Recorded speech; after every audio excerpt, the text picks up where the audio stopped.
Boxing maneuver strategy. What is the boxing maneuver strategy?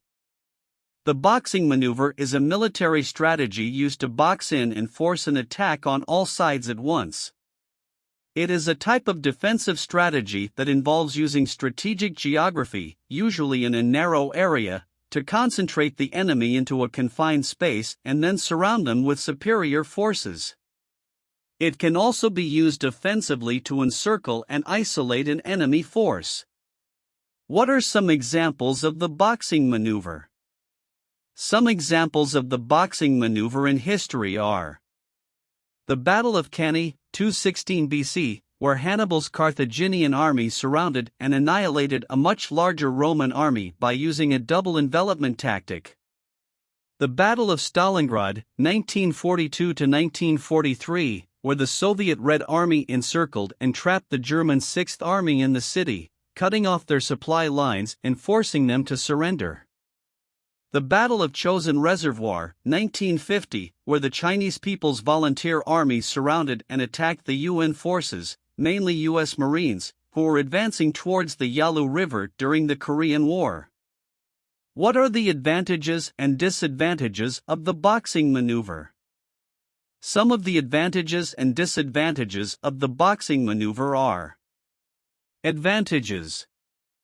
It can create a psychological advantage by making the enemy feel trapped and hopeless. It can prevent the enemy from escaping or receiving reinforcements or supplies. It can concentrate fire on the enemy from multiple directions and angles, causing more damage and casualties. Disadvantages. It can be difficult to execute and require precise timing and coordination among different units. It can expose the attackers to counterattacks from other enemy forces outside the encirclement. It can prolong the fighting and increase the risk of attrition and exhaustion for both sides. How can the boxing maneuver be countered? There are different ways to counter the boxing maneuver, depending on the situation and the opponent. Some possible methods are: breaking out of the encirclement by using speed, agility, and surprise to create a gap and escape. Attacking the weakest point of the encircling force by concentrating fire and force on one spot and breaking through.